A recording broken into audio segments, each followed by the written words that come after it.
Wala na bang natitirang pagmamahal para sa akin?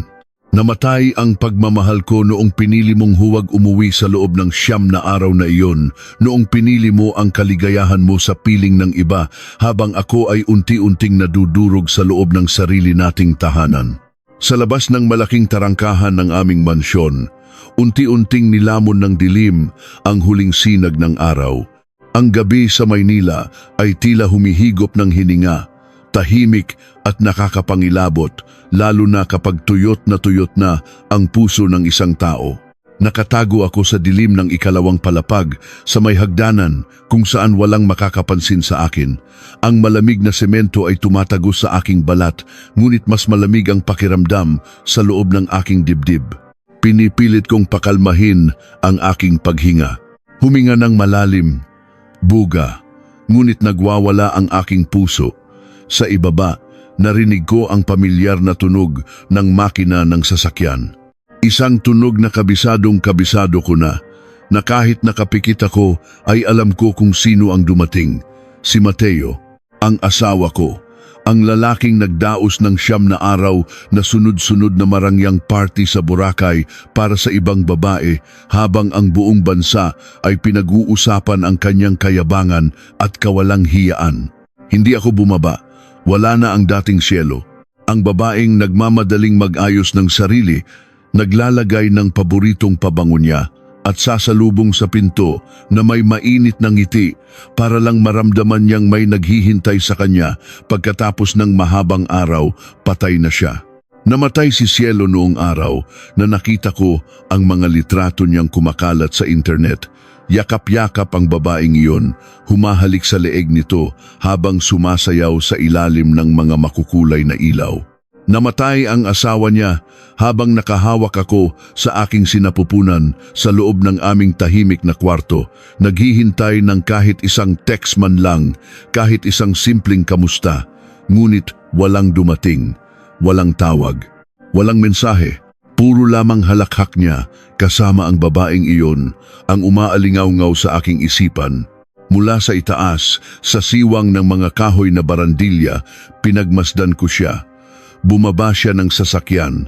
Suot niya ang paborito niyang suit na tamang-tama sa kanyang matipunong katawan. Walang gusot ang kanyang damit, maayos ang pagkakasuklay ng kanyang buhok. Sa kanyang mukha ay may naiwan pang bakas ng alak, tuwa at tagumpay. Sa loob ng 9 na araw na iyon, namuhay siyang parang isang hari. At sa kanyang mga mata, sigurado ako, isa lamang akong anino na naghihintay sa kanyang pagbabalik. Sa may pintuan, naghihintay na si Mang Arturo, ang aming pinagkakatiwalaang mayordomo. Namumutla ang matanda. Nanginginig ang kanyang mga labi at magkahawak nang mahigpit ang kanyang mga kamay na tila isang ihip lang ng hangin ay babagsak siya sa sahig. Habang naglalakad palapit, binuksan ni Mateo ang butones ng kanyang jacket. Malamig, mayabang at walang pakialam ang kanyang boses. Ano na naman ba ito, Arturo? Ano na naman bang gulo ang ginagawa ng babaeng iyon? Ang babaeng iyon. Ganoon niya ako tawagin ngayon. Hindi na Cielo, hindi na asawa ko. Parang isang istorbo sa kanyang perpektong buhay. Isang estranghero na nakikitira sa kanyang mansyon. Napalunok si Mang Arturo.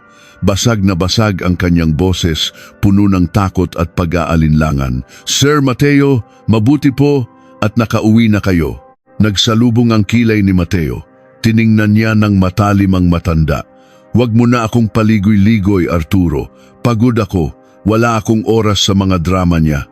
Pumikit ng mariin si Mang Arturo, tila humuhugot ng lakas mula sa kaibuturan ng kanyang kaluluwa. Nang buksan niya ang kanyang mga mata, parang mga yelong bumagsak sa malamig na marmol ang bawat salitang binitawan niya. Sir, si Ma'am Cielo po. Ipinalaglag po niya ang bata at umalis na po siya ng bahay. Sa sandaling iyon, may narinig akong nabasag sa loob ng bahay.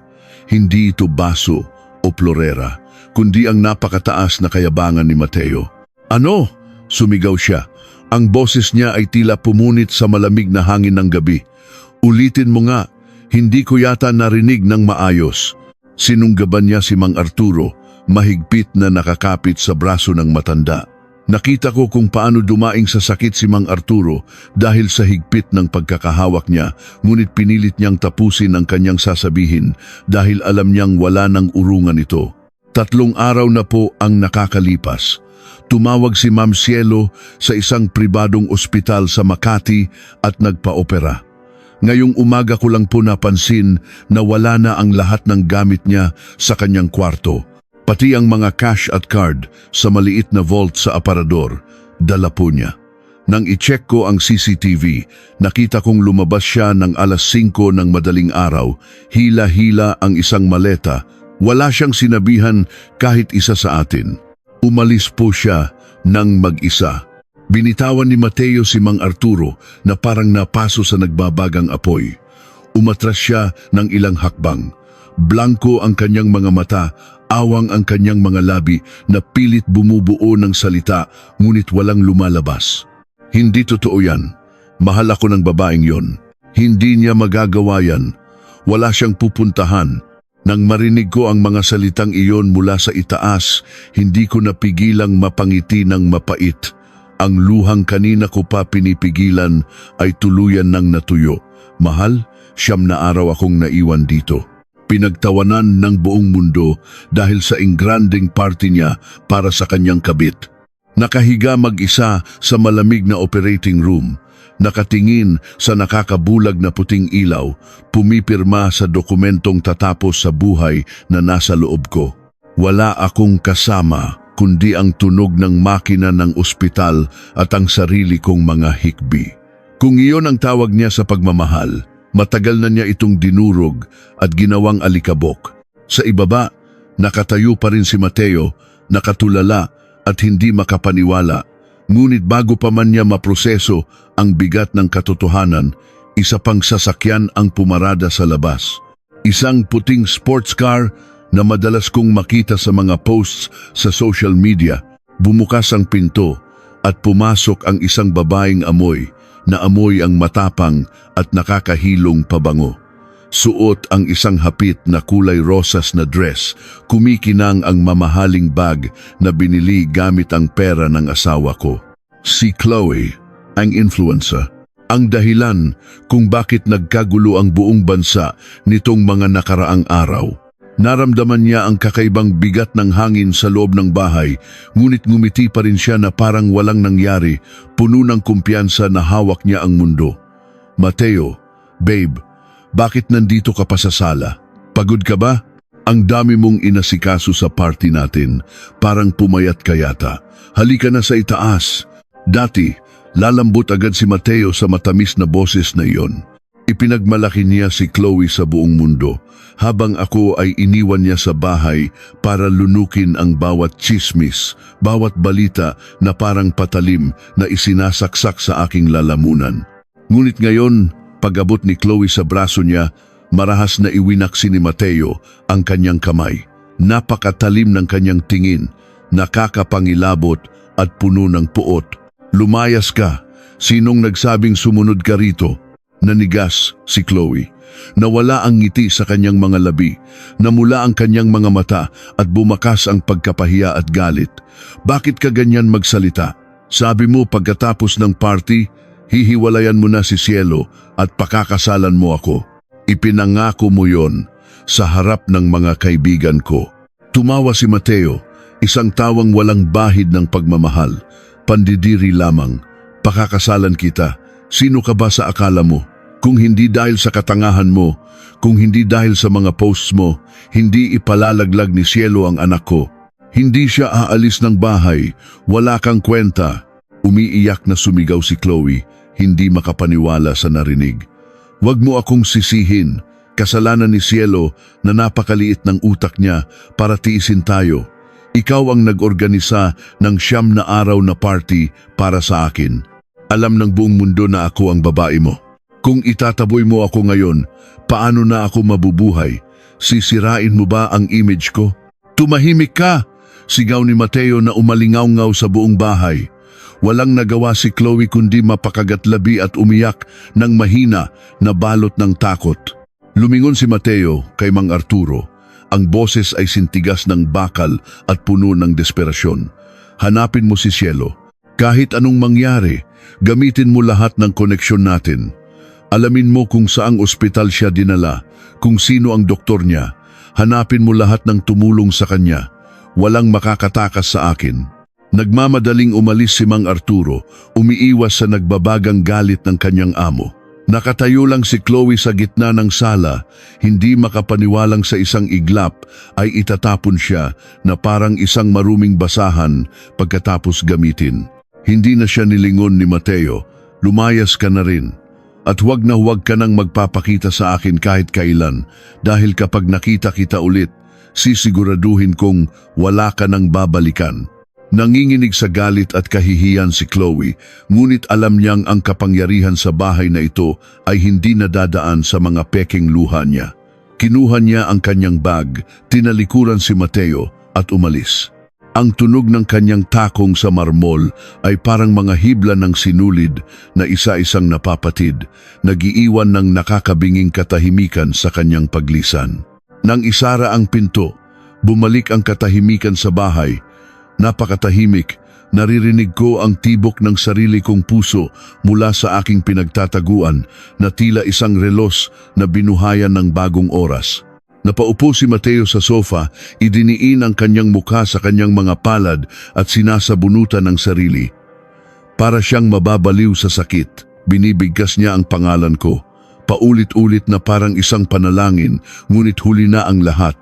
Hindi niya alam. Sa mga sandaling iyon na nagdurusa siya sa ibaba, tahimik na akong naglalakad palayo sa hagdanan pabalik sa aking kwarto, hindi para mag-impake. Matagal na akong nakapag-impake. Bumalik lang ako ng palihim para saksihan sa huling pagkakataon kung paano nabasag ang lahat. Kailangan ko itong makita ng dalawang mata ko. Kailangan kong makita ang sakit sa mukha niya para tuluyan ng mamatay ang anumang awa na natitira sa aking puso. Ang isang basag na salamin ay hindi na kailanman mabubuo. Nang gabing iyon, natutunan ni Mateo ang kahulugan ng pagkawala.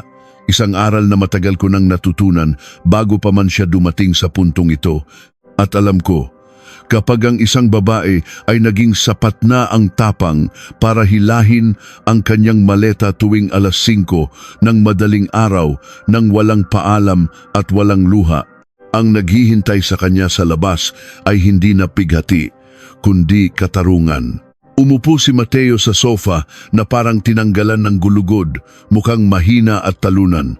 Ngunit makalipas ang ilang minuto, bigla siyang tumayo at nagmamadaling umakyat ng hagdan.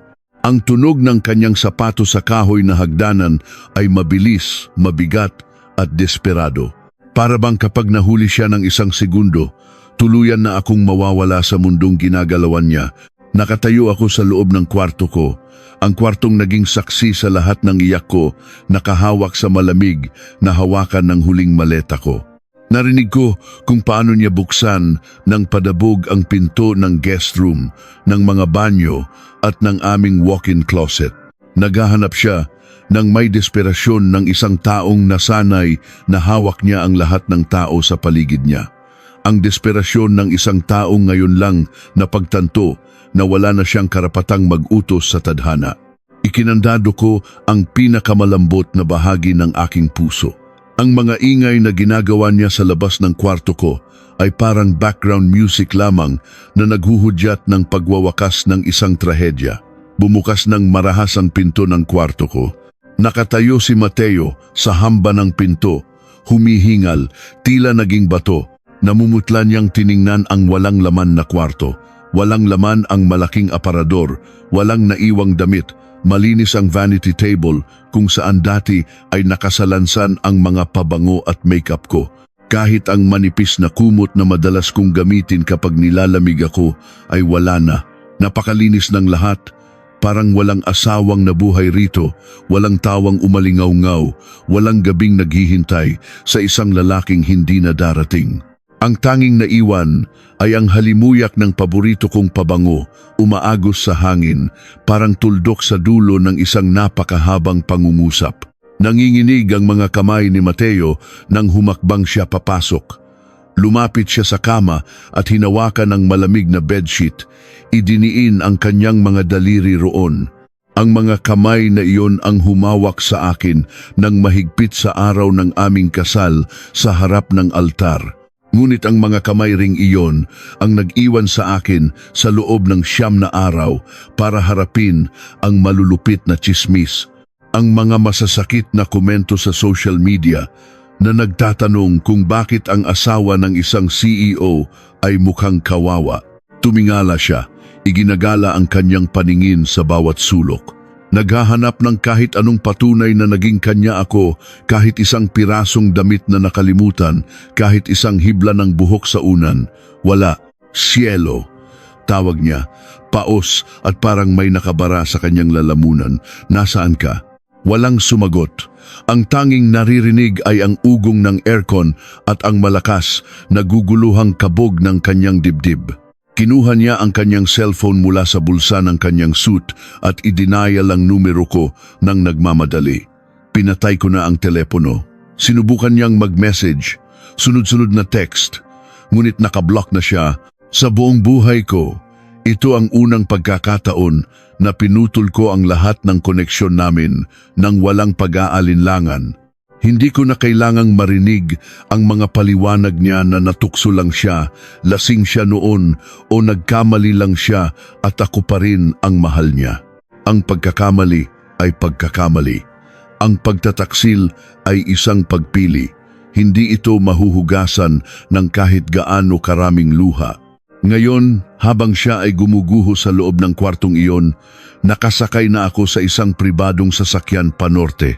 Nakaupo ako sa madilim na sulok ng likurang upuan, nakasuot ng itim na sombrero at face mask, nakatingin sa labas ng tinted na bintana.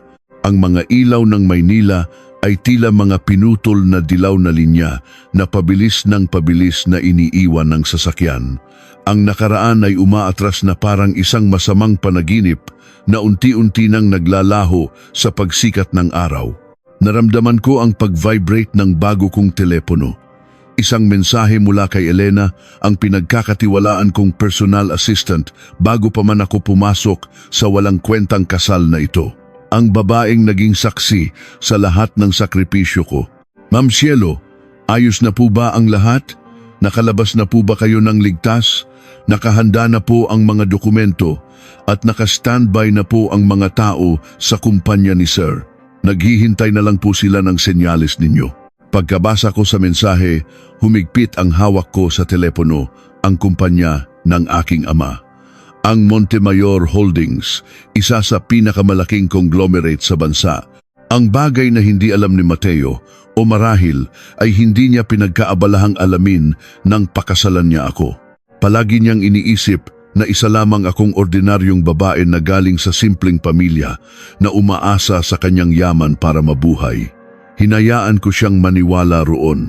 Pinaliit ko ang sarili ko. Itinago ko ang tunay kong apelyido. Naging malambing at masunurin para maging perpektong asawa niya at masuportahan ang kanyang mga pangarap. Ibinigay ko sa kanya ang lahat ng atensyon para mapalago ang kumpanya niya nang hindi niya namamalayang ang mga malalaking investors niya ay mga kaibigan ng tatay ko at ang naging kapalit. Isang lantarang pagtataksil sa harap ng buong Pilipinas. Nag-reply ako ng isang salita. Oo, tumingin ako sa madilim na labas ng bintana. Napakadilim ng gabi, ngunit sa loob ng aking dibdib may isang apoy na nag-uumpisang magningning. Hindi ito apoy ng pag-asang magbabago pa siya o apoy ng pagnanasang bumalik sa kanyang mga bisig. Ito ay ang kalinawan ng isang taong napagtantong kung hindi mo ililigtas ang sarili mo, walang ibang magliligtas sa iyo. Babawiin ko ang lahat. Ang dangal, ang tiwala, ang kapayapaan na kinuha niya sa akin. Sa pinakamatalino, pinakamasakit at pinakahindi niya matatakasang paraan. Ang pinagmamalaki niya ay ang kanyang kumpanya, ang kanyang pangalan sa mundo ng negosyo, ang kanyang imahe bilang isang perpektong CEO. Kung ganoon, doon ko siya wawasakin. Unti-unti. Nang huminto ang sasakyan sa isang pribadong rest house sa Tagaytay, bumaba ako. Sinalubong ako ni Elena na may dalang mainit na tsaa. Malamig ang hangin, amoy puno ng pino at hamog, ngunit handa na ako.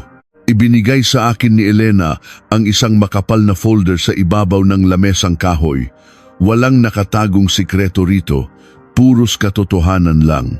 Mga resibo ng pagtataksil, mga malilinaw na litrato, mga bank transfers na ginawa ni Mateo para bilhan ng kondo at mamahaling sasakyan ang kanyang kabit.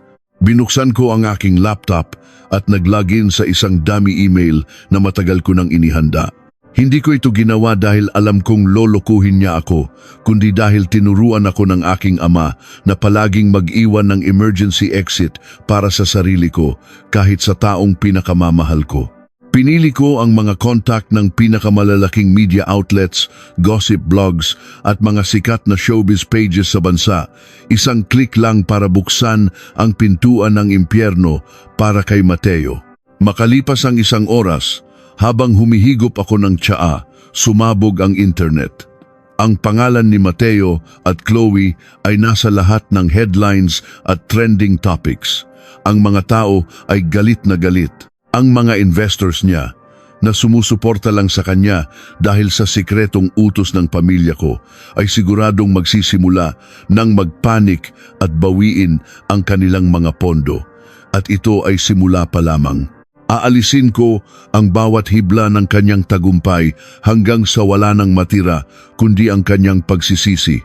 Ngunit habang nakatingin ako sa screen na unti-unting pinupunit ang pagkatao ng lalaking minsang minahal ko ng lubos, hindi ko maiwasang hawakan muli ang aking patag na tiyan. May isang katanungang bumabagabag sa aking isipan. Isang lihim na hindi ko sinabi kahit kay Elena, isang sikretong magpapabago sa lahat ng laro ko. Kung sa tingin ni Mateo ay ipinalaglag ko ang anak namin sa loob ng malamig na ospital na iyon, paano kung malaman niya ang tunay na nangyari sa bata sa araw na iyon? Habang nakatingin ako sa madilim na kalangitan ng Tagaytay, marahang hinaplos ng aking nanginginig na mga kamay ang aking sinapupunan. Isang pait na ngiti ang namutawi sa aking mga labi. Sa isip ni Mateo at sa isip ng buong mundo, pinatay ko ang bunga ng aming pagmamahalan. Ngunit ang totoo, ang bata sa aking sinapupunan, ang tanging rason kung bakit ako nagkaroon ng sapat na tapang upang talikuran ang lahat ng kasinungalingan. 3 araw na ang nakalipas nang maglakad ako papasok sa pribadong ospital sa Makati. Hinding-hindi ko makakalimutan ang amoy ng matapang na disinfectant at ang nakakapasong lamig ng aircon na tila nanunuot hanggang sa aking mga buto. Sinalubong ako ni Dr. Villanueva, isang matandang doktor na matalik na kaibigan ng aking yumaong ina. Nang makita niya ang pamumugto ng aking mga mata at ang panginginig ng aking buong katawan, alam na niya agad na may mali. Dinala niya ako sa kanyang pribadong opisina, malayo sa mga matang mapanghusga. Pumunta ako roon hindi upang tapusin ang buhay ng aking anak, kundi upang iligtas siya. Nakiusap ako kay Dr.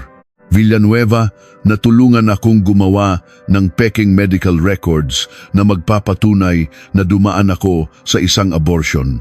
Sa simula, tumutol siya. Bilang isang doktor, labag ito sa kanyang mga prinsipyo.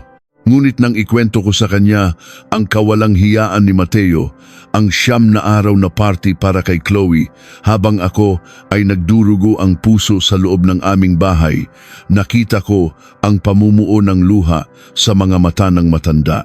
Naiintindihan niya na kung malalaman ni Mateo na buhay ang bata, gagamitin niya ito bilang kadena upang igapos ako habang buhay sa kanyang impyerno.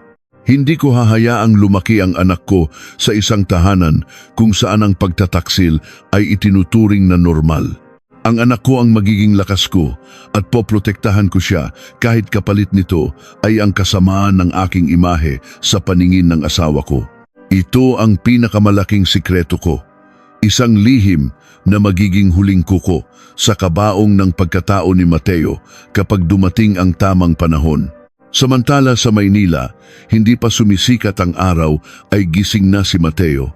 Wala na ang bakas ng kayabangan sa kanyang mukha. Ang kanyang mga mata ay mapula, may malalalim na itim na marka sa ilalim, patunay ng isang gabing walang tulog at puno ng nakaupo siya sa loob ng kanyang malawak at marangyang opisina sa TK Industry. Ang kape sa kanyang mesa ay matagal nang nanlamig, kasing lamig ng hangin na bumabalot sa buong kumpanya. Kanina pa walang tigil sa pagring ang kanyang telepono. Pumasok ang kanyang sekretarya, namumutla at nanginginig ang mga kamay habang hawak ang isang tablet. Sir, Mateo, hindi po maganda ang sitwasyon. Sunod-sunod po ang naglalabasang balita tungkol sa inyo at kay Miss Chloe. Ang mga malalaking investors po natin nagbabanta na aatras sa mga susunod na proyekto. Ang presyo po ng shares natin sa stock market patuloy sa pagbulusok pababa mula pa kaninang pagbukas ng trading. Ibinagsak ni Mateo ang kanyang kamao sa ibabaw ng makapal na salamin ng kanyang mesa. Umalingaw-ngaw ang malakas na kalabog sa buong opisina. Gawan niyo ng paraan. Bayaran niyo ang mga PR agencies. Maglabas kayo ng press release na paninira lang ang lahat ng ito. Sumigaw siya, ngunit sa kanyang boses ay may halong desperasyon na hindi niya maitago. Sir, sinubukan na po namin, ngunit ang mga ebidensyang kumakalat ay masyadong detalyado. May mga bank transfers, may mga resibo ng mga mamahaling regalo at may mga litrato na imposibleng itanggi. Hindi po ito gawa ng simpleng tsismosa sa internet. Isang napakalakas at organisadong puwersa ang nasa likod nito. Natahimik si Mateo. Ang kanyang isip ay naglakbay pabalik sa blankong kwarto ko, sa mga walang lamang aparador, sa perpektong pagkakaplano ng aking pag-alis. Posible bang ako ang may kagagawan nito? Ngunit mabilis niyang iwinaksi ang ideyang iyon. Sa tingin niya, isa lamang akong mahinang babae na walang kakayahang gumawa ng ganito kalaking pinsala sa kanyang imperyo. Isa akong babaeng nabubuhay lamang sa kanyang anino, iyon ang pinaniniwalaan niya. Hindi na siya nakatiis. Kinuha niya ang kanyang susi at padabog na lumabas ng opisina. Kailangan niyang malaman ang totoo. Kailangan niyang pumunta sa ospital kung saan sinabi ni Mang Arturo na nagpa-opera ako. Nang makarating siya sa klinika ni Dr. Villanueva, sapilitan siyang pumasok sa opisina ng doktor kahit pinipigilan siya ng mga nurse. Bakas ang puot at pighati sa kanyang muka. Hinarap niya ang matandang doktor, halos kwelyuhan niya ito sa galit. Nasaan ang asawa ko? Anong ginawa mo sa anak ko? Nanginginig ang boses ni Mateo. Hindi niya mapigilan ang pagtulo ng mga luha na matagal na niyang ibinabaon sa kanyang kayabangan. Naging mahinahon si Dr. Villanueva. Tiningnan niya si Mateo nang may halong awa at pagkasuklam. Wala akong karapatang magbigay ng anumang impormasyon sa iyo, Mr. Mateo. Pumirma ang asawa mo sa isang mahigpit na non-disclosure agreement. Ginusto niyang burahin ng lahat ng koneksyon sa iyo at bilang doktor niya, iginagalang ko iyon. Ang tanging masasabi ko lang, huli na ang lahat. Umalis siyang mag-isa, bitbit ang sakit na ikaw mismo ang nagbigay. Bumagsak ang mga balikat ni Mateo. Napaatras siya at napasandal sa malamig na pader ng klinika. Unti-unting nadudurog ang kanyang paninindigan. Ang anak na hindi niya binigyan ng pansin habang nasa sinapupunan ko pa, ngayon ay iniiyakan niya dahil tuluyan na itong nawala sa kanya. Sa sandaling iyon, napagtanto niya na ang pinakamalaking parusa sa isang tao ay hindi ang pagkawala ng yaman, kundi ang huli na ang lahat para itama ang mga pagkakamali. Sa kabilang panig ng lungsod, sa isang madilim at magulong condo unit na binili ni Mateo, nakakulong si Chloe. Basag na mga baso, nakakalat na mga damit, at mga mamahaling bag na itinapon sa sahig ito ang larawan ng kanyang pagbagsak. Walang tigil ang pagdating ng mga mensahe sa kanyang cellphone, ngunit hindi na ito mga papuri mula sa kanyang mga tagahanga. Puros mura, banta sa buhay, at panlalait ang natatanggap niya. Ang mga malalaking kumpanya na kumuha sa kanya bilang endorser ay sunod-sunod na nagpadala ng notice of termination, humihingi pa ng malaking halaga bilang danyos dahil sa pagkasira ng imahe ng kanilang mga produkto. Wala na siyang pera, wala na siyang career. Sinubukan niyang tawagan si Mateo ng daan-daang beses, ngunit nakablock pa rin ang kanyang numero. Nilamon siya ng takot at galit. Kung babagsak siya, sisiguraduhin niyang may isasama siya. Kailangan niya ng pera para makatakas palabas ng bansa bago pa man siya tuluyang makulong sa mga kasong isasampa laban sa kanya. May naalala siyang isang maliit na vault sa study room ni Mateo sa mansyon. Alam niya ang passcode dahil minsan niya itong nakitang binuksan ng lalaki noong lasing ito. Desperada na siya. Bumalik ang eksena sa malamig na rest house sa Tagaytay. Nakaupo ako sa tapat ng bintana, tahimik na pinagmamasdan ang unti-unting paggapang ng hamog sa mga puno ng pino. Pumasok si Elena, may dalang bagong tumpok ng mga dokumento. Ma'am Cielo, umaayon po ang lahat sa plano. Naputol na po ng Montemayor Holdings ang lahat ng supply chain ng TK Industry. Wala na pong bangko ang gustong magpautang kay Sir Mateo. At ang mga private investigators po natin na sumusubaybay kay Chloe ay nagulat na mukhang may binabalak itong masama. Nakita po siyang umaaligid malapit sa mansyon ninyo. Humigop ako ng mainit na tsaa, walang kahit anong emosyong mababakas sa aking mukha. Hayaan niyo siya. Kapag ang isang asong ulol ay nasukol, kakagatin nito kahit ang sarili nitong amo. Mas pabor sa atin kung sila mismo ang magsisiraan. Pero hindi pa rito natatapos ang lahat. Kailangan kong ilantad ang totoong pagkatao ko bago tuluyang gumuho ang kumpanya niya. Ibinigay ko kay Elena ang isang maliit na flash drive na naglalaman ng mga instruksyon para sa board of directors ng aking ama. Tawagan mo si Mr. Suarez. Sabihin mo, ipatawag niya ang isang emergency board meeting sa TK Industry bukas ng umaga. Gagamitin natin ang ating majority shares para patalsikin si Mateo sa sarili niyang kumpanya.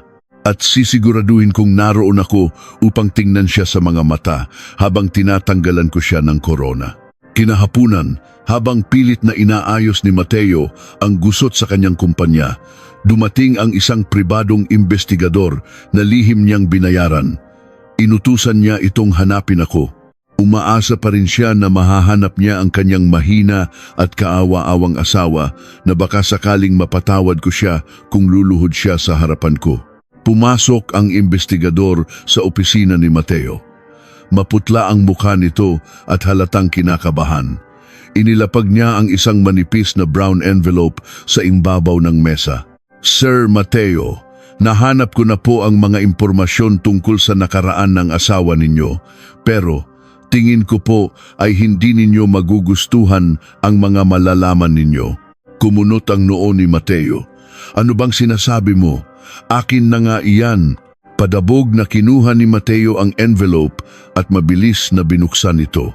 Kinuha niya ang mga papeles.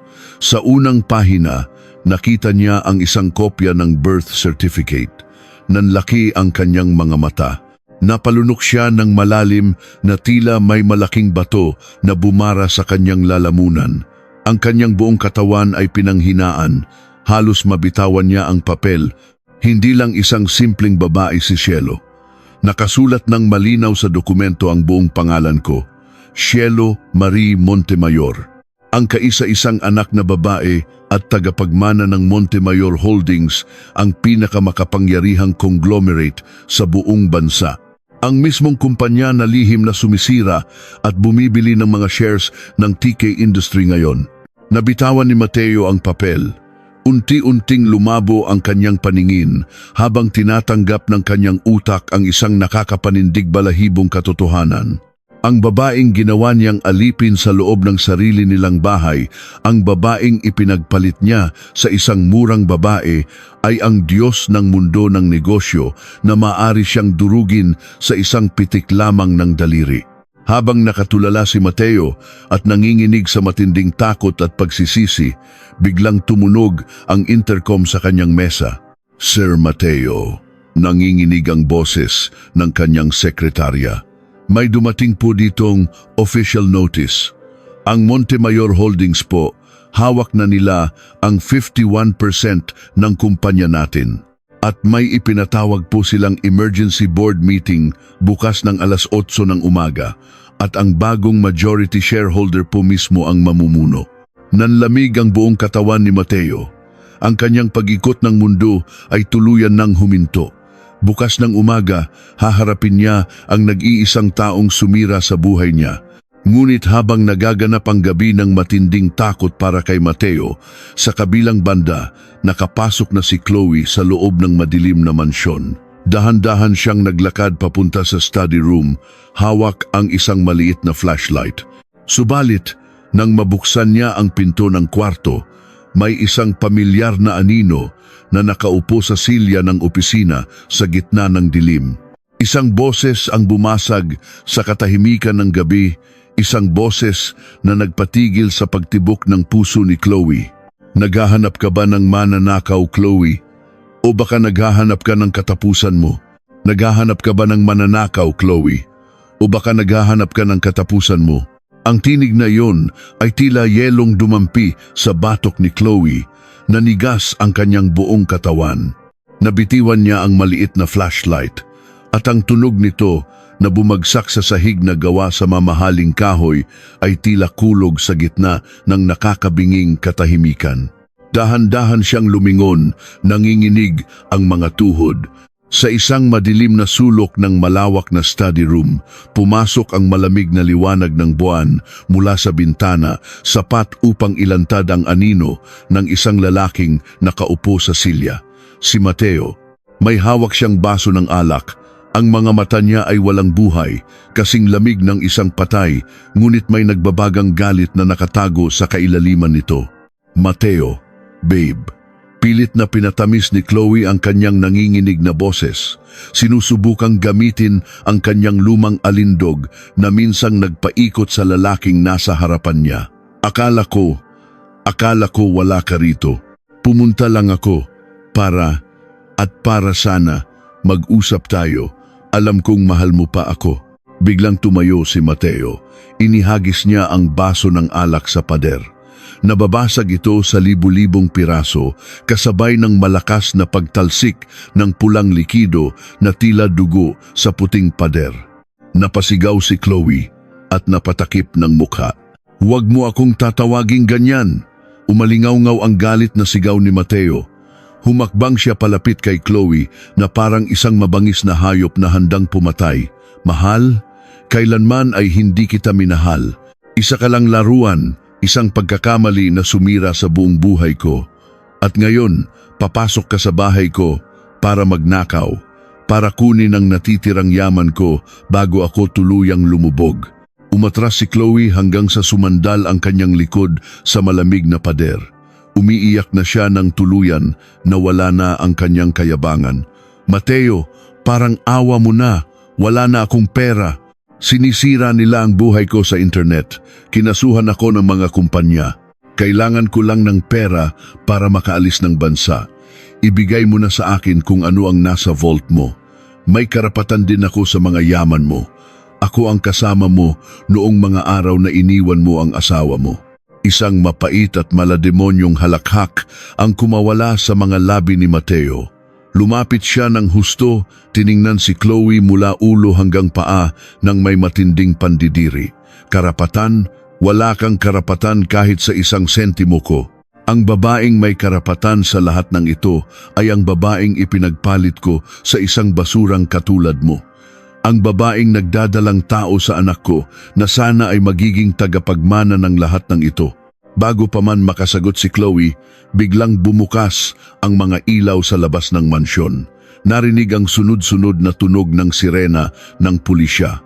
Nanlaki ang mga mata ni Chloe, puno ng matinding takot at kawalan ng pag-asa. Pinatawag ko na ang mga pulis bago pa man ako pumasok dito sa kwarto. Malamig na sabi ni Mateo, tumalikod at bumalik sa pagkakaupo sa madilim na sulok. Kinasuhan kita ng trespassing at attempted robbery. Diyan ka nababagay, Chloe. Sa isang madilim na selda, kung saan wala nang makakakita sa peking ganda mo. Ilang sandali pa, pumasok ang mga pulis kasama si Mang Arturo. Pilit na nagpumiglas si Chloe, sumisigaw, nagmamakaawa at sinusumpa si Mateo habang pinipusasan siya at kinakaladkad palabas ng mansyon. Ang kanyang mga sigaw ay unti-unting humina hanggang sa tuluyan itong nilamon ng gabi. Nang mag-isa na lamang si Mateo sa loob ng malaking bahay, napatingin siya sa paligid. Ang mansyon na ito ay minsang napuno ng halakhak, ng init ng isang tahanan, ng pagmamahal ng isang babaeng walang ginawa kundi ang intindihin siya. Ngayon, isa na lamang itong malamig na puntod ng kanyang mga pagkakamali. Napahagulgol si Mateo, tinakpan ang kanyang mukha at umiyak na parang isang batang nawawala. Ngunit alam niya na ang kanyang mga luha ay hindi na kailanman maibabalik ang kahapong sinira niya mismo. Kinabukasan, sumikat ang araw na may dalang kakaibang lamig sa buong Maynila. Nakatayo ako sa harap ng malaking salamin sa loob ng aking penthouse. Nakasuot ako ng isang malinis at plansadong puting suit. Ang kulay na ito ay hindi simbolo ng pagsuko, kundi simbolo ng isang bagong simula, isang malinis na pahina kung saan ako na ang magsusulat ng sarili kong tadhana. Tinitigan ko ang sarili ko. Wala na ang mga bakas ng luha.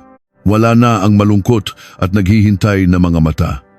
Ang babaeng nakatingin sa akin ngayon ay isang mandirigma na handang bawiin ang kanyang kaharian. Marahan kong hinaplos ang aking sinapupunan. Lalaban tayo ngayon, anak, bulong ko sa hangin, ramdam ang munting tibok ng buhay sa loob ko na nagbibigay sa akin ng walang kapantay na lakas.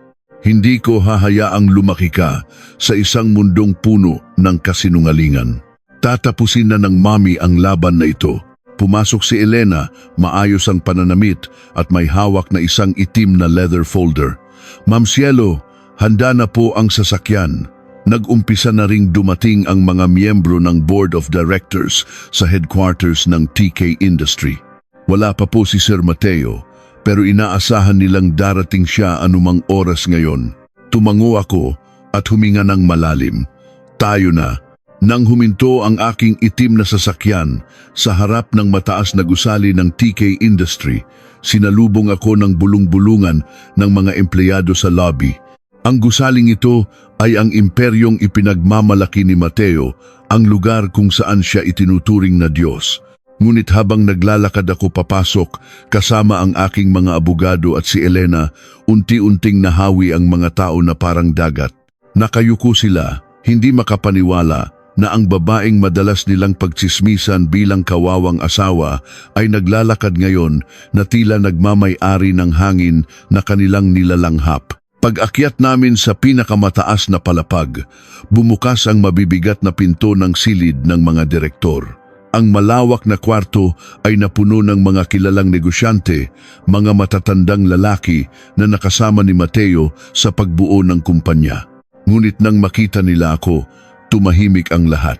Kinuha ko ang upuan sa pinakadulo ng mahabang lamesa, ang upuang para lamang sa punong ehekutibo.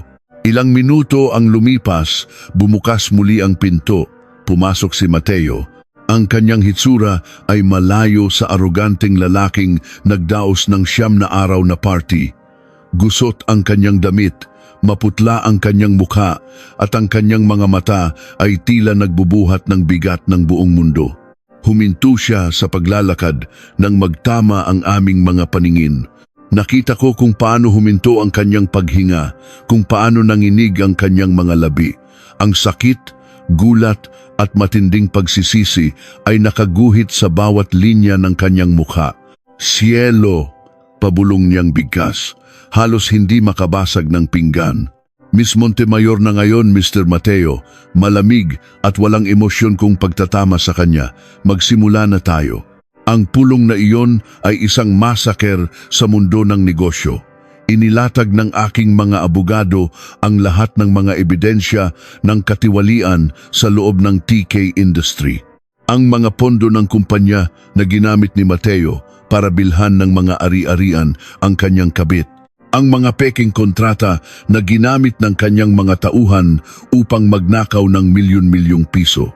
Ang bawat pahina ng dokumentong binabasa ko ay parang mga patalim na unti-unting pumuputol sa leeg ng kanyang kapangyarihan.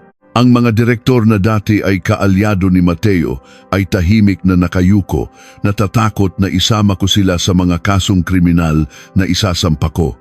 Walang nagtangkang magsalita para ipagtanggol siya. Sa loob lamang ng 2 oras, opisyal na tinanggalan si Mateo ng lahat ng karapatan sa kumpanya.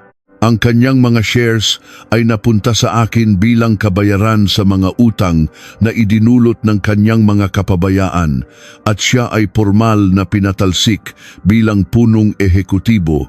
Nang matapos ang pulong, nagmamadaling lumabas ang mga direktor na parang tumatakas mula sa isang nasusunog na gusali. Naiwan kaming 2 ni Mateo sa loob ng napakalaking silid. Tahimik at nakakabingi ang paligid. Dahan-dahan siyang lumapit sa akin. Bawat hakbang niya ay tila sumusuko. Bago pa man siya makapagsalita, bumagsak ang kanyang mga tuhod sa sahig. Lumuhod siya sa harapan ko. Ang lalaking kailanman ay hindi yumuko sa kahit kanino, ngayon ay umiiyak at nakaluhod sa paanan ng babaeng winasak niya. Cielo, patawarin mo ako. Humahagulgol niyang pakiusap, pilit na inaabot ang kamay ko, ngunit mabilis ko itong iniwas. Alam kong naging demonyo ako, nabulag ako sa kayabangan, sa atensyon. Akala ko andyan ka lang palagi na hindi mo ako iiwan kahit anong mangyari. Hindi ko alam ang ginagawa ko. Nawala na ang lahat sa akin, ang kumpanya, ang reputasyon ko, ang buhay ko. Ibibigay ko ang lahat, pati na ang kaluluwa ko, bumalik ka lang sa akin, patawarin mo ako, parang awa mo na. Tiningnan ko siya mula sa itaas, wala na akong maramdamang pagmamahal, wala ring awa. Ang natitira na lamang ay isang malalim na kalungkutan para sa pag-ibig na namatay nang walang kalaban-laban. Nagsisisi ka lang dahil nahuli ka, Mateo. Nagsisisi ka dahil natalo ka at nawala ang kapangyarihan mo, malamig kong sagot. Ang aking boses ay hindi nanginig kahit kaunti. Kinuha mo na ang lahat sa akin, Mateo. Pinatay mo ang tiwala ko. Hinayaan mo akong mamatay sa sakit habang nagpapakasaya ka. Wala ka nang maibibigay na tatanggapin ko. Kinuha ko mula sa aking bag ang isang puting envelope at inihagis ito sa sahig sa mismong harapan ng kanyang mga nakaluhod na binti. Iyan ang mga papeles ng annulment. Pinirmahan ko na. Pirmahan mo na rin para tuluyan na tayong makalaya sa isa't isa. Huwag mo nang pahirapan pa ang sarili mo dahil kahit gumapang ka sa dugo, hindi na ako babalik sa iyo. Nanginginig na pinulot ni Mateo ang envelope. Binuksan niya ito at nang makita ang dokumento na formal na tatapos sa aming kasal, tuluyan na siyang nawalan ng lakas. Ang kanyang mga luha ay pumatak sa papel. Binabasa ang itim na tinta ng aking pangalan. Kinuha niya ang kanyang panulat mula sa bulsa. Bawat paggalaw ng kanyang kamay ay parang paghugot ng sarili niyang hininga. Ngunit habang akma na siyang pipirma, isang biglaang pagkahilo ang umatake sa akin. Umiikot ang aking paningin at naramdaman ko ang matinding pagduduwal na madalas kong maranasan tuwing umaga nitong mga nakaraang linggo. Nawalan ako ng balanse. Napaatras ako at napakapit ng mahigpit sa gilid ng mahabang lamesa upang hindi ako bumagsak. Sa sobrang gulat, automatikong napunta ang aking kabilang kamay sa aking ibabang tiyan, isang kalikasang reaksyon ng isang ina upang protektahan ang kanyang dinadala. Nang makita ni Mateo ang aking pagkatumba, mabilis siyang napatayo upang saluhin ako. Ang kanyang malalaking kamay ay aksidenteng napadampi sa aking baywang at umabot sa aking sinapupunan na mahigpit kong pinoprotektahan. Natigilan siya. Parang tumigil ang pag-ikot ng mundo sa loob ng silid na iyon. Naramdaman niya ang kakaibang hugis, ang init at ang malinaw na pag-umbok na hindi kayang itago ng aking damit sa malapitang distansya. Unti-unting umangat ang kanyang paningin mula sa aking tiyan, patungo sa aking namumutlang mukha, Ang kanyang mga mata na kanina ay puno ng luha ng pagsuko, ngayon ay nanlaki sa matinding pagkagulat at hindi kapani-paniwalang pagtuklas. Nabitawan niya ang papel ng annulment. Kumabog ng napakalakas ang kanyang dibdib habang nakatitig sa aking mga mata. Cielo! Nanginginig niyang bulong. Ang boses ay puno ng kaba, pag-asa at matinding takot. Dot ang bata. Buhay ang anak natin? Buhay ang anak natin? Ang boses ni Mateo ay basag, nanginginig at puno ng isang desperadong pag-asa na tila isang taong uhaw na nakakita ng isang patak ng tubig sa gitna ng disyerto. Ang kanyang malalaking kamay na kanina ay nakahawak sa aking baywang upang saluhin ako ay unti-unting gumapang patungo sa aking sinapupunan. Naramdaman ko ang lamig ng kanyang mga daliri, ang panginginig ng kanyang buong pagkatao. Bago pa man tuluyang dumampi ang kanyang palad sa aking tiyan, buong lakas kong tinabig ang kanyang kamay. Umatras ako ng 2 hakbang. Ang aking mga mata ay nagliliyab sa galit at pagkamuhi. Huwag mo akong hahawakan, mariin kong utos. Ang boses ko ay umalingaw-ngaw sa 4 na sulok ng malawak at tahimik na silid. Huwag na huwag mong ilalapat ang mga marurumi mong kamay sa anak ko. Napayuko si Mateo, tila sinampal ng isang hindi nakikitang kamay. Ang kanyang mga luha ay naguunahan sa pagpatak, bumabagsak sa makinis na sahig na gawa sa marmol. Tumingala siya sa akin. Ang kanyang mukha ay puno ng matinding sakit, pagtataka at pagsisisi.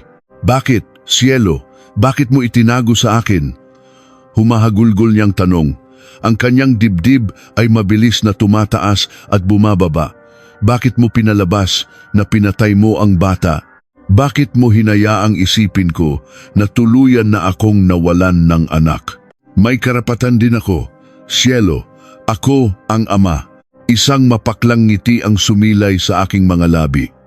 Tiningnan ko siya mula ulo hanggang paa. Tinitimbang kung may natitira pa bang piraso ng lalaking minahal ko sa nakaluhod na bulto na nasa harapan ko ngayon. Wala. Ang nakikita ko na lamang ay isang estrangherong nilamon ng sarili niyang kayabangan. Karapatan? May lakas ka ng loob na magsalita tungkol sa karapatan, Mateo. Malamig ang bawat salitang lumalabas sa aking bibig, kasing lamig ng yelo na tumutusok sa kanyang kaluluwa. Nasaan ang karapatan ko bilang asawa mo noong iniwan mo ako sa bahay na parang isang asong naghihintay sa kanyang amo? Nasaan ang karapatan ng anak mo noong pinili mong magdaos ng 9 na araw na party para sa kabit mo habang ako ay nagdurugo at nag-iisa? Napapikit ng mariin si Mateo, napakagat sa kanyang ibabang labi hanggang sa halos magdugo ito.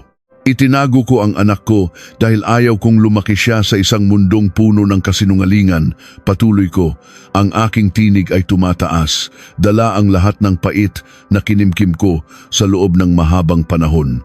Ayaw kong makita niyang ang ama niya ay isang lalaking kayang ipagpalit ang kanyang pamilya para lang sa atensyon ng ibang babae. Kung nalaman mong buhay ang bata, alam ko ang gagawin mo. Gagamitin mo siya para itali ako sa iyo. Gagamitin mo siya bilang kadena para hindi ako makawala sa impyernong ginawa mo. Hindi ako papayag, Mateo. Mamamatay muna ako bago ko hayaang sirain mo rin ang buhay ng anak ko. Gumapang papalapit sa akin si Mateo. Hinawakan niya ang laylayan ng aking puting pantalon, nagmamakaawa, umiiyak na parang isang batang nawawala. Magbabago ako, Cielo. Pangako, magbabago ako. Nagmamakaawa niyang sigaw. Ibibigay ko ang lahat, talikuran na natin ang lahat ng ito. Magsimula tayo ulit. Para sa anak natin, parang awa mo na. Gusto kong maging ama sa kanya. Huwag mo siyang ipagkait sa akin. Parusa ko na ang mawala ang kumpanya, parusa ko na ang masira ang pangalan ko, pero parang awa mo na. Huwag ang anak ko. Tinitigan ko ang kanyang mga kamay na nakakapit sa aking damit. Dahan-dahan, ngunit puno ng puwersa, hinila ko ang aking sarili palayo sa kanya. Kinuha ko ang puting envelope na naglalaman ng annulment papers na nabitiwan niya kanina. Inihagis ko ito muli sa kanyang harapan. Wala kang anak, Mateo. Ang batang ito ay akin lamang. Namatay ang karapatan mong maging ama noong araw na pinili mong kalimutan kami. Ngayon, tapusin na natin ito. Pirmahan mo na ang mga papeles na iyan at umalis ka na sa paningin ko.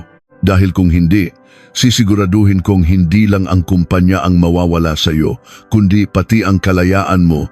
Dahan-dahang kinuha ni Mateo ang panulat na nasa sahig. Nanginginig ang kanyang buong katawan.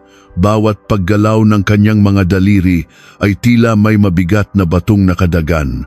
Ang mga luha ay patuloy na bumabagsak sa puting papel habang inilalapat niya ang dulo ng panulat dito. Bawat guhit ng itim na tinta ay katumbas ng paghiwa sa kanyang sariling laman, isang formal na pagpunit sa natitirang hibla ng kanyang pag-asa.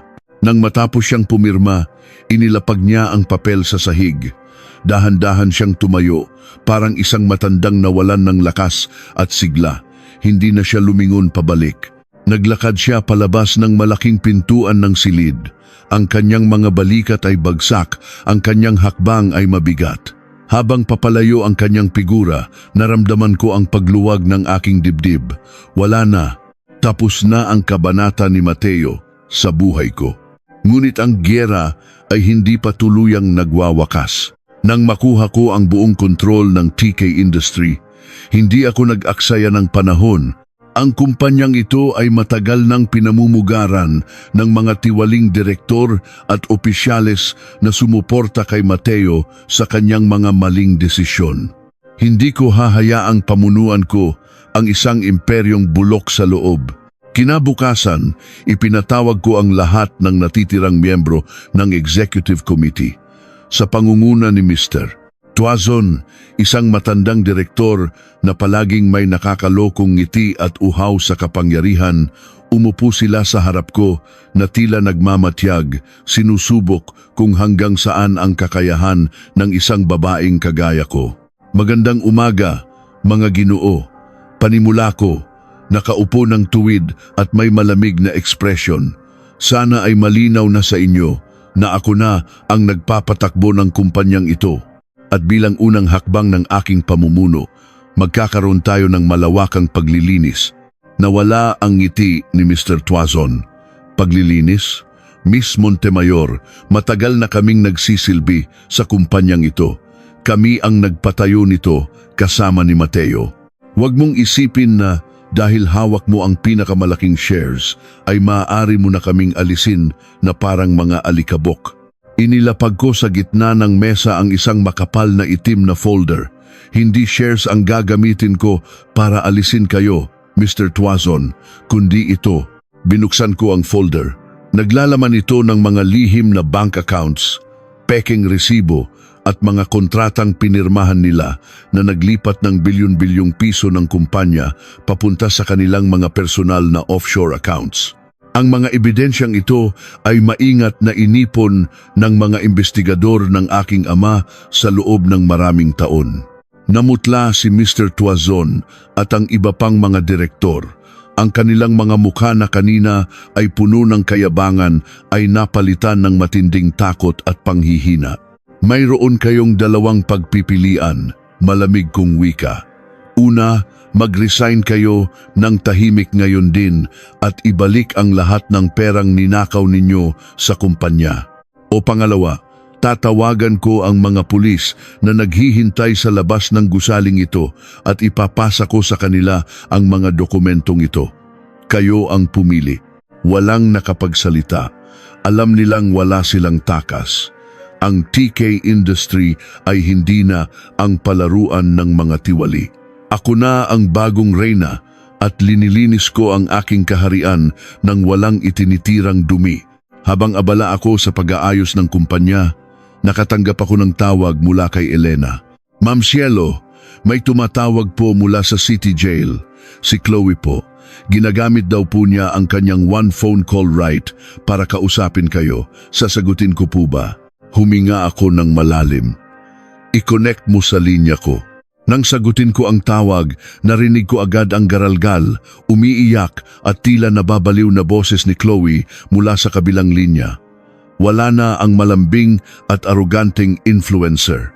Ang naririnig ko ngayon ay isang desperadang babaeng nakakulong sa rehas. Cielo! Cielo! Parang awa mo na! Tulungan mo ako! Humahagulgol niyang pakiusap. Alam kong galit ka sa akin, alam kong sinira ko ang pamilya mo, pero hindi ko kaya rito. Malamig dito, pinagtatawanan nila ako. Wala na akong pera, wala nang gustong tumulong sa akin.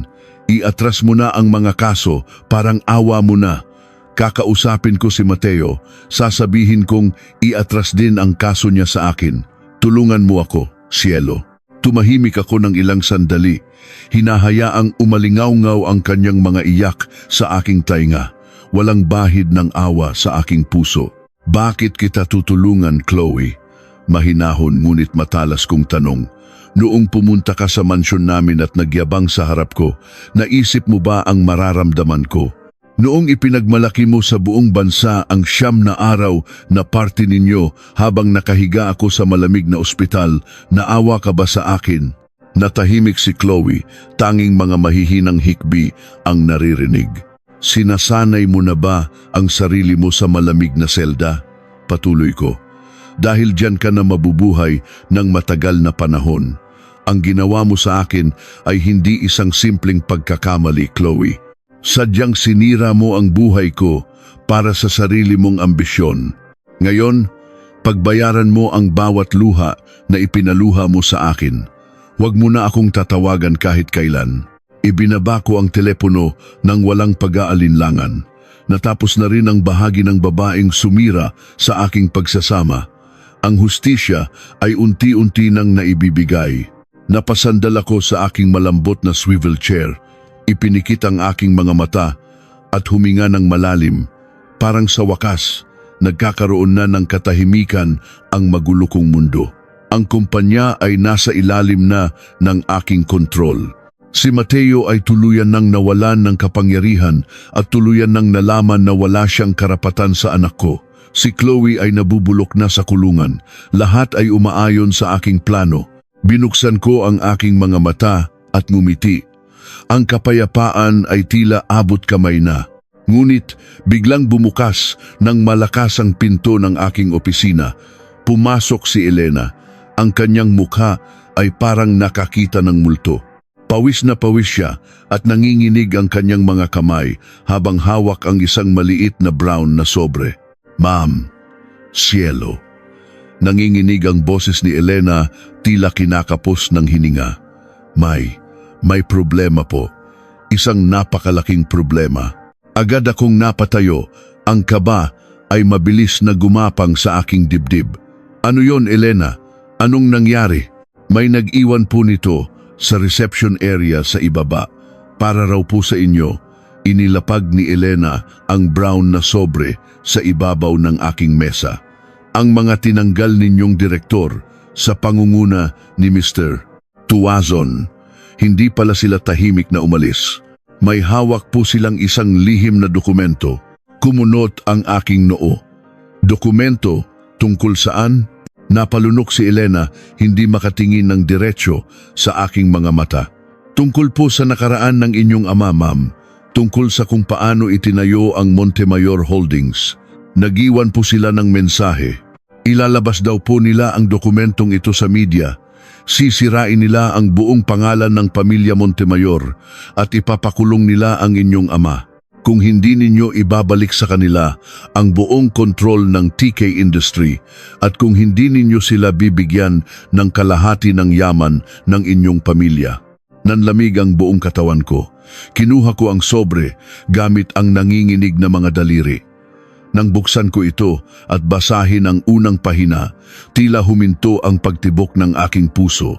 Ang mga nakasulat dito ay mga lihim na kailanman ay hindi ko inaasahang malalaman ng ibang tao, mga lihim na maaaring sumira hindi lang sa akin, kundi sa nag-iisang taong nagtanggol sa akin, ang aking ama. Habang nakatitig ako sa mga mapanganib na pahina, tumunog ang aking telepono, isang unregistered number. Nang sagutin ko, Isang pamilyar at nakakalokong boses ang bumati sa akin.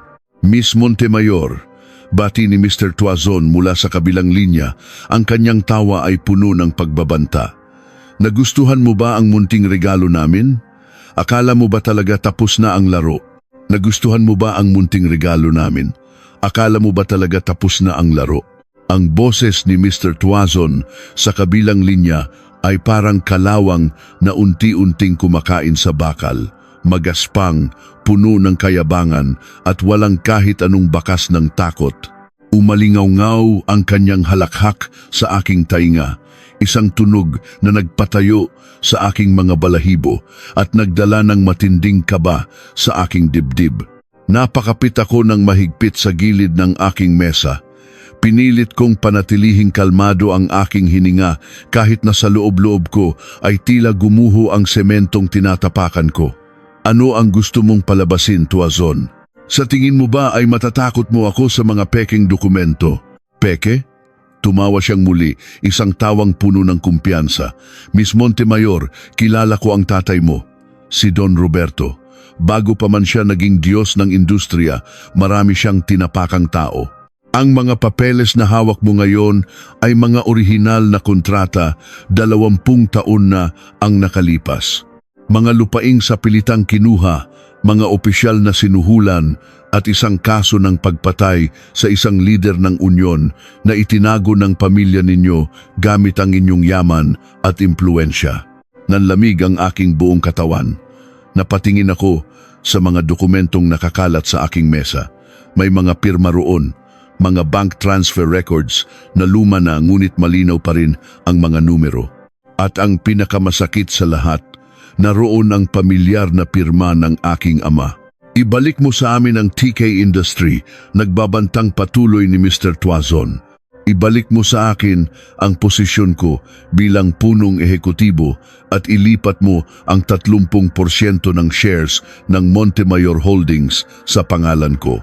Mayroon kang 24 na oras.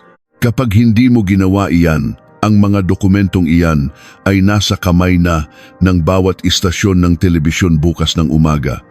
Makikita mo kung paano pusasan ang magaling mong ama. At ikaw, maiiwan kang walang-wala, nagdadalang tao sa isang mundong isusumpa ang apelyido mo. Bago pa man ako makasagot, pinatay niya ang tawag. Ibinaba ko ang aking telepono. Ang panginginig ng aking mga kamay ay umakyat hanggang sa aking mga balikat. Napaupo ako sa aking silya, nakatitig sa kawalan. Akala ko ay tapos na ang laban. Akala ko, nang mapaluhod ko si Mateo at maipakulong si Chloe, makakamit ko na ang kapayapaan na matagal kong inaasam. Ngunit hindi ko napansin na habang abala ako sa pagputol ng mga sanga, may isang ahas na naghihintay na tuklawin ako sa mismong ugat ng aking puno. Lumapit si Elena, ang kanyang mga mata ay puno ng matinding pag-aalala. Tahimik niyang inayos ang mga nakakalat na papel at nilapitan ako, Ma'am Cielo. Totoo po ba ang mga nakasulat diyan? Ang inyong ama, hindi po magagawa ni Don Roberto ang mga iyan, hindi po ba? Napapikit ako at isang mainit na luha ang tumakas mula sa aking mga mata. Hindi ko alam.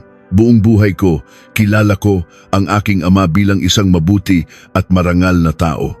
Siya ang nagturo sa akin kung paano maging matapang, kung paano lumaban ng parehas at kung paano protektahan ang mga taong mahal ko. Ngunit sa mundo ng negosyo, walang sinuman ang may purong puting kamay. Tumayo ako at kinuha ang aking bag. Kanselahin mo ang lahat ng meetings ko ngayong hapon, Elena. Pupunta ako sa mansyon ng aking ama. Kailangan kong malaman ang katotohanan mula mismo sa kanyang mga labi. Ang biyahe patungo sa ancestral home ng mga Montemayor ay tila pinakamahabang biyahe ng aking buhay. Madilim ang kalangitan at nagsisimula ng pumatak ang ulan na parang nakikisimpatiya sa lungkot na bumabalot sa aking puso. Habang nakatingin ako sa labas ng bintana, marahan kong hinaplos ang aking sinapupunan. Anak, patawad. Akala ko ay mabibigyan na kita ng tahimik na buhay. Pero huwag kang mag-alala. Gagawin ng mami ang lahat para maprotektahan ang pamilya natin. Hindi ako magpapatalo sa mga halimaw na iyon. Nang makarating ako sa malaking mansyon ng aking ama, sinalubong ako ng pamilyar na amoy ng antigong kahoy at mga lumang libro. Naglakad ako patungo sa malaking study room sa dulo ng pasilyo. Binuksan ko ang mabigat na pinto at nakita ko siya, si Don Roberto Montemayor. Nakaupo siya sa kanyang wheelchair, nakatingin sa isang malaking painting ng aking yumaong ina. Ang kanyang buhok ay puting-puti na at ang kanyang mga balikat ay nakayuko, tila buhat-buhat ang bigat ng mahabang panahon. Nang marinig niya ang aking mga yabag, lumingon siya at ngumiti. Isang ngiting puno ng init at pagmamahal. "Cielo, anak ko, napadalaw ka. Nabalitaan ko ang tagumpay mo sa TK Industry. Ipinagmamalaki kita." Ngunit hindi ko magawang suklian ang kanyang ngiti. Lumapit ako sa kanyang harapan at inilapag ang brown na sobre sa ibabaw ng kanyang mesa. Nanginginig ang aking mga labi nang magsalita ako. "Papa, gusto kong sabihin mo sa akin na kasinungalingan ang lahat ng ito. Gusto kong sabihin mo sa akin na gawa-gawa lamang ito ni Tuazon para sirain tayo." Nawala ang ngiti sa mukha ng aking ama. Dahan-dahan niyang inabot ang sobre at inilabas ang mga dokumento. Nang makita niya ang mga pahina, isang malalim at mapait na buntong hininga ang kumawala sa kanyang dibdib. Pumikit siya at nakita ko ang pagtulo ng isang luha mula sa kanyang mga kulubot na mata. Sa sandaling iyon, hindi na niya kailangang magsalita. Ang kanyang katahimikan ay isang nakakabinging kumpirmasyon. Totoo ang lahat. "Papa, bakit?" Nabasag ang aking boses. Napaluhod ako sa kanyang harapan, umiiyak at nakakapit sa braso ng kanyang wheelchair. "Paano mo nagawa ang mga bagay na ito? Buong buhay ko, ikaw ang idolo ko. Ikaw ang sumisimbolo ng karangalan at katarungan. Bakit mo hinayaang maging marumi ang pangalan natin?" Hinaplos ng aking ama ang aking buhok. Ang kanyang mga kamay ay magaspang ngunit puno ng pag-ibig. "Patawad, anak ko, patawad. 20 taon na ang nakalipas. Noong malubha ang sakit ng iyong ina, kailangan ko ng napakalaking halaga upang dalhin siya sa ibang bansa para magpagamot. Nalubog ako sa utang at ang kumpanya natin ay nasa bingit ng pagbagsak. May mga taong nag-alok sa akin ng tulong kapalit ng mga pirma ko sa mga lupain. Desperado ako, Cielo. Gusto kong iligtas ang mama mo. Ibinenta ko ang kaluluwa ko sa demonyo para mabuhay siya. Ngunit kahit ginawa ko iyon, binawian pa rin siya ng buhay." Umiyak siya ng tahimik. Ang sakit ng nakaraan ay sariwang-sariwa pa rin sa kanyang puso. Simula noong araw na iyon, ipinangako ko sa sarili ko na itatama ko ang lahat ng pagkakamali ko. Ginamit ko ang yaman natin para tumulong sa mga mahihirap, para magpatayo ng mga ospital at paaralan. Pinilit kong hugasan ang mga kasalanan ko ng kabutihan. Akala ko ay natabunan na ng panahon ang mga sikretong iyon. Ngunit ang karma ay hindi kailanman nakakalimot. Hinawakan ko ang kanyang mga kamay. Pareho kaming lumuluha. Naramdaman ko ang kanyang takot, hindi para sa sarili niya, kundi para sa akin. Sinasabing, "Blackmailin ka ni Tuazon gamit ang mga ito, hindi ba?" Tanong niya. Ang kanyang boses ay naging matatag, puno ng paninindigan ng isang ama. "Cielo, makinig ka sa akin. Huwag na huwag mong ibibigay sa kanila ang kumpanya. Huwag mong isusuko ang pinaghirapan natin para lang protektahan ang isang matandang malapit na ring mamatay. Pero Papa, ipapakulong ka nila. Sisirain nila ang pangalan mo. Hindi ko kayang makitang nagdurusa ka sa loob ng selda." Hinawakan niya ang magkabilang pisngi ko. Tiningnan ako ng diretsyo sa aking mga mata. Mas pipiliin kong mamatay sa loob ng malamig na selda kaysa makitang nagiging alipin ka ng mga halimaw na iyon. Haharapin ko ang mga kasalanan ko. Tatanggapin ko ang parusa ng batas. Pero ikaw, anak, kailangan mong maging matapang. May sarili ka ng anak na pinoprotektahan. Ipaglaban mo ang tama. Huwag mong hayaang ang kasalanan ng nakaraan ang sumira sa kinabukasan ninyo. Niyakap ko siya ng mahigpit. Ramdam ko ang tibok ng kanyang puso, isang pusong nagkamali, ngunit kailanman ay hindi nagkulang sa pagmamahal sa akin. Sa bisig ng aking ama, naramdaman ko ang pagbabalik ng aking lakas. Tama siya, hindi ako maaaring sumuko. Kung hahayaan kong manalo si Tuazon, habang buhay kaming magiging bilanggo ng kanyang pananakot. Nang bumalik ako sa headquarters ng TK Industry, iba na ang apoy sa aking mga mata. Hindi na ako isang babaeng nasaktan, ako ay isang inang nagtatanggol sa kanyang teritoryo. Pinatawag ko si Elena at ang aking buong legal team. Kailangan nating makahanap ng butas laban kay Tuazon. Kailangan kong malaman kung nasaan ang mga orihinal na kopya ng dokumentong iyon at sino ang nakipagsabwatan sa kanya para itago ito sa loob ng 20 taon.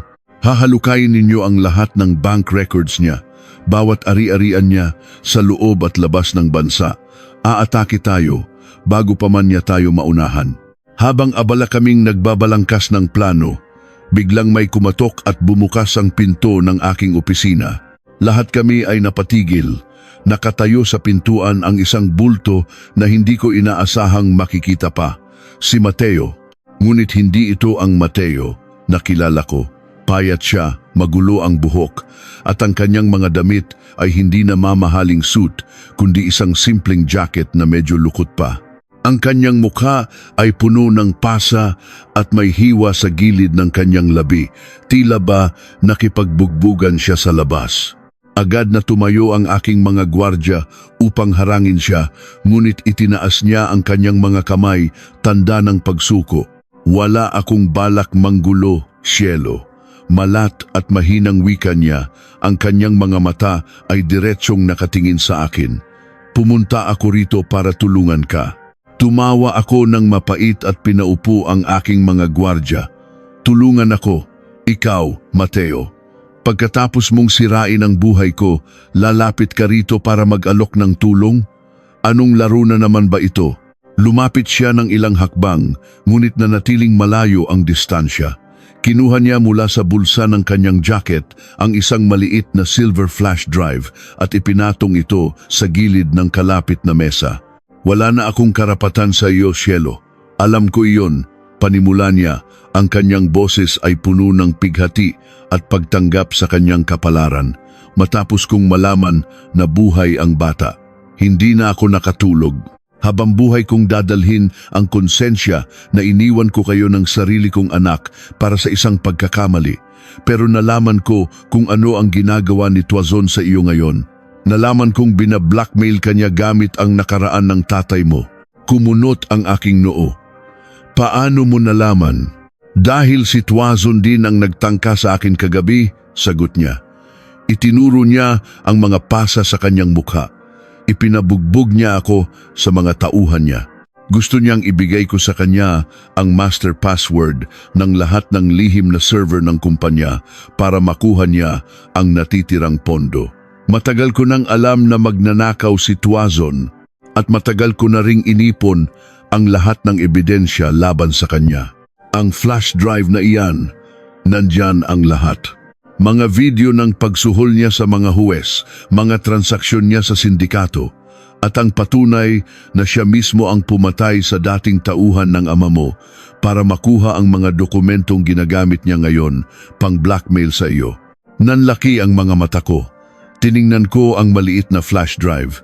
Iyon ang armas na kailangan ko.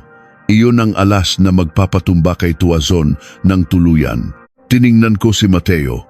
Wala akong nakitang panlilinlang sa kanyang mga mata.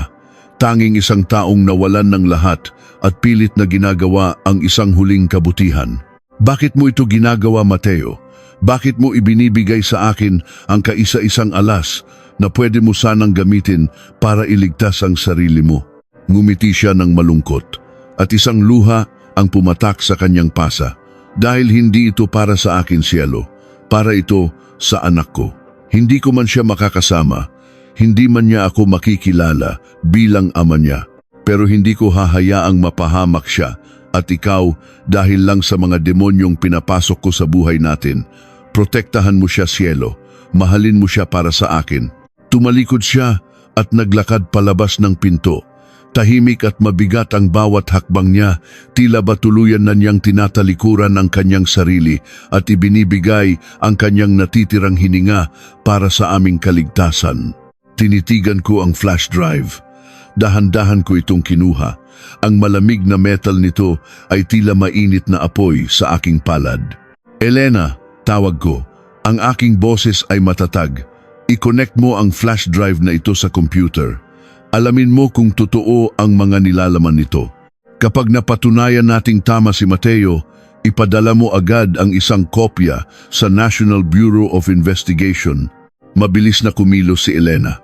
Habang hinihintay ko ang resulta, bumalik ako sa tabi ng bintana at tumanaw sa kalye sa ibaba ng gusali.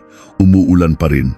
Nakita ko ang maliit na bulto ni Mateo na naglalakad palabas ng kumpanya, sumusuong sa ulan, walang payong, walang sumusundo. Ngunit bago pa siya makatawid sa kalsada, isang mabilis at malaking itim na van ang biglang sumulpot mula sa kanto. Wala itong preno. Dire-diretso itong sumalpok kay Mateo. Umalingaw-ngaw ang malakas na pagkakabangga, ang tunog ng gulong na kumikiskis sa basang kalsada at ang pagtilapon ng isang katawan sa hangin. Napatakip ako sa aking bibig. Ang aking mga mata ay nanlaki sa matinding gulat at kilabot. Mateo, sigaw ko, kahit alam kong hindi niya ako maririnig. Gumawa ng matinding kaguluhan sa ibaba. Ang itim na van ay mabilis na tumakas palayo, iniwan ng dugo ang katawan ng aking asawa sa gitna ng basang kalsada, pinalilibutan ng mga nagpapanik na tao. Bago pa man ako makapag-isip, biglang tumunog ang aking telepono. Nanginginig ang kamay kong sinagot ito. Nakita mo na ba ang nangyari sa asawa mo, Miss Montemayor? Ang malamig at demonyong boses ni Mr. Tuazon ang bumungad sa akin. Napakatigas ng ulo niya. Akala niya yata ay maiisahan niya ako. Ngayon, gusto mo bang matulad sa kanya ang matanda mong ama? O baka mas gusto mong iyon mismo ang mangyari sa sanggol na nasa sinapupunan mo? Oras na para pumirma, Cielo. Dahil kapag hindi, sisiguraduhin kong hindi ka aabutin ng umaga. Sisiguraduhin kong hindi ka aabutin ng umaga. Ang mga salitang iyon ni Tuazon ay tila mga punyal na nakadiin sa aking lalamunan. Nanginginig ang aking mga kamay, ngunit hindi dahil sa takot, kundi dahil sa isang uri ng galit na ngayon ko lamang naramdaman sa buong buhay ko. Isang galit na kayang sumunog ng buong lungsod. Tiningnan ko ang kalye sa ibaba mula sa salamin ng aking opisina. Ang ulan ay patuloy sa pagbuhos, hinuhugasan ng dugo ni Mateo na unti-unting humahalo sa tubig baha. Nakita ko ang mga tao na nagkakagulo, ang mga payong na naglalabasan at narinig ko ang papalapit na wangwang ng ambulansya. Akala mo ba mananalo ka sa pananakot, Tuazon? Malamig at matigas kong sagot sa kabilang linya. Ang boses ko ay hindi na nanginginig. Ang babaeng umiiyak sa gilid ay namatay na. Ang naiwan ay isang inang handang pumatay para sa kanyang pamilya. Maling tao ang binangga mo. Kung gusto mong maglaro ng buhay at kamatayan, sisiguraduhin kong ikaw ang unang ililibing. Ibinaba ko ang telepono bago pa man siya makasagot. Lumingon ako kay Elena. Namumutla siya. Nakita niya ang nangyari sa ibaba mula sa bintana. Elena, ang boses ko ay parang yelo. Ang flash drive. I-upload mo ang lahat ng files sa 3 magkakaibang secure cloud servers.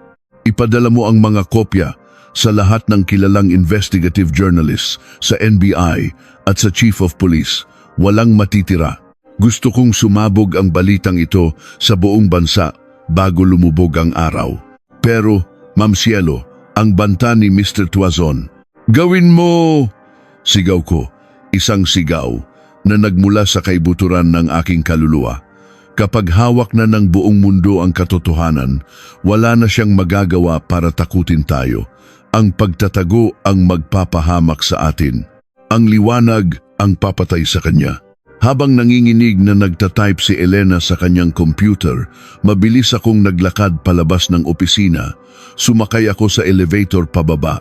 Bawat palapag na binababaan ko ay tila pagbibilang ng mga natitirang sandali ng buhay ni Mateo. Paglabas ko ng gusali, sinalubong ako ng malakas na ulan. Wala akong pakialam kung mabasa man ang aking mamahaling damit. Tumakbo ako patungo sa kumpol ng mga tao. Pilit kong hinawi ang mga usisero hanggang sa makita ko siya. Nakahandusay si Mateo sa basang kalsada. Ang kanyang mukha ay puno ng dugo. Ang kanyang paghinga ay mababaw at naghihingalo. Ang lalaking minsang naging mundo ko, ang lalaking sumira sa akin, ay nakahiga ngayon sa putikan dahil pinili niyang iligtas ako. Napaluhod ako sa kanyang tabi. Hindi ko ininda ang lamig ng semento at ang dumi ng kalsada. Hinawakan ko ang kanyang malamig na kamay. Mateo, bulong ko. Ang aking mga luha ay sumasama sa patak ng ulan. Mateo, lumaban ka. Huwag kang susuko. Idinilat niya ng bahagya ang kanyang mga mata. Sa kabila ng matinding sakit, nakita ko ang isang mapayapang ngiti sa kanyang mga duguan at nanginginig na labi. Hinigpitan niya ang hawak sa aking kamay, ginagamit ang kanyang huling lakas. Cielo, ang anak natin. Nahihirapan niyang bulong, halos hindi ko na marinig dahil sa ingay ng ulan. Iligtas mo siya, patawad, patawad sa lahat. Pumikit siya at tuluyang nawalan ng malay. Dumating ang mga paramedic at mabilis siyang isinakay sa ambulansya. Sumunod ako. Sa loob ng umaandar na sasakyan, nakatingin lamang ako sa kanyang duguang mukha habang pilit siyang binubuhay ng mga medik. Sa sandaling iyon, pinatawad ko na siya. Hindi bilang asawang nagtaksil, kundi bilang isang amang nagbuwis ng buhay para sa kanyang pamilya. Namamatay ang galit ko sa kanya. Napalitan ng isang malalim na awa at pag-unawa na sa huli, pinili niya ang gumawa ng tama. Nang makarating kami sa ospital, ipinasok agad siya sa emergency room. Naiwan ako sa malamig na pasilyo, nakaupo sa isang silyang bakal, basang-basa, duguan ang mga kamay at nakatingin sa kawalan. Hinaplos ko ang aking tiyan. Ligtas na tayo, anak. Sinigurado ng ama mo na magiging ligtas tayo. Isang oras ang lumipas, tumunog ang aking telepono. Si Elena. Ma'am Cielo, umiiyak siya. Ngunit sa pagkakataong ito ay dahil sa tuwa at ginhawa. Sumabog na po ang balita. Nasa lahat ng news channels ang mga video at dokumento mula sa flash drive. Ipinalalabas na po ng Live ang ginawang pag-ambush kay Sir Mateo dahil nakunan po pala ng CCTV sa labas ng gusali ang plate number ng van. Ang van ay nakapangalan sa isa sa mga dummy corporations ni Mr. Tuazon. Huminga ako ng malalim. Nasaan si Tuazon ngayon? Pinasok na po ng NBI at ng SWAT team ang kanyang mansyon sa Dasmariñas Village. Sinubukan po niyang tumakas gamit ang kanyang private chopper, pero hinarang po sila sa helipad. Arestado na po siya, Ma'am Cielo. Tapos na po. Ibinaba ko ang telepono at napasandal sa pader. Tapos na ang mahaba, madugo at nakakapagod na digmaan ay tuluyan nang nagwakas. Napapikit ako at hinayaan kong umagos ang lahat ng luhang pinigilan ko sa loob ng maraming buwan. Umiyak ako para sa mga pangarap na nawasak, para sa kasal na nabigo, para sa ama kong kailangang harapin ang kanyang nakaraan, at para sa lalaking nag-aagaw buhay sa loob ng operating room na minsang tinawag kong asawa. Lumipas ang mga buwan. Ang taglagas ay nagdala ng bagong hangin sa Maynila. Maraming nagbago, hinarap ng aking ama, si Don Roberto, ang mga kaso laban sa kanya. Dahil sa kanyang kusang loob na pagsuko, sa kanyang katandaan at sa patunay na si Tuazon ang utak ng pagpatay noong araw na iyon, binigyan siya ng executive clemency ngunit pinatawan ng house arrest habang buhay. Sa halip na magalit, nakita ko sa mga mata ng aking ama ang isang uri ng kapayapaan na matagal na niyang hinahanap. Malaya na siya sa mga multo ng kanyang nakaraan. Ang TK Industry at Montemayor Holdings ay tuluyan nang pinagsama sa ilalim ng aking pamumuno. Nilinis ko ang buong sistema. Nagpatupad ako ng mga patakaran na nagpoprotekta sa mga empleyado, nagtatag ng mas malinaw na transparency laws sa mga kontrata, at binuwag ang anumang bakas ng korupsyon. Ang aking pangalan, Cielo Montemayor, ay naging simbolo ng bagong pag-asa at paninindigan sa mundo ng pagnenegosyo. At si Mateo, nakaligtas siya. Isang himala ayon sa mga doktor. Ngunit ang pinsala sa kanyang gulugod ay permanente. Hindi na siya makakalakad pa. Nabubuhay siya ngayon sa isang tahimik na pasilidad ng rehabilitasyon sa probinsya, malayo sa ingay ng lungsod, malayo sa kayabangan at kapangyarihang minsang sumira sa kanya. Isang maaraw na hapon, dinalaw ko siya. Nakatayo ako sa ilalim ng isang malaking puno ng mangga, tahimik na nakatingin sa kanya mula sa di kalayuan. Nakaupo siya sa kanyang wheelchair, nakaharap sa isang tahimik na lawa. Mukha siyang payapa, payat. May mga peklar sa mukha, ngunit wala na ang yabang sa kanyang tindig. Sa aking mga bisig, karga-karga ko ang isang malusog na sanggol na lalaki, ang anak namin. Hindi ako lumapit. Hindi ko siya kinausap. Ipinangako ko sa sarili ko na hindi na kami babalik sa dati. Ngunit dinala ko ang anak ko rito upang makita niya, kahit sa malayo, ang taong nagbuwis ng buhay para sa kanya. Habang nakatingin si Mateo sa lawa, tila naramdaman niya ang presensya ko. Dahan-dahan siyang lumingon. Nang makita niya ako at ang sanggol sa aking mga bisig, nanlaki ang kanyang mga mata na puno ito ng luha. Isang malalim na ngiti ng pasasalamat ang sumilay sa kanyang mga labi. Itinaas niya ang kanyang nanginginig na kamay, tila kumakaway, tila nagpapaalam, at nagbibigay ng kanyang basbas mula sa malayo. Ngumiti ako pabalik, isang ngiting puno ng pagpapatawad at pagpapalaya.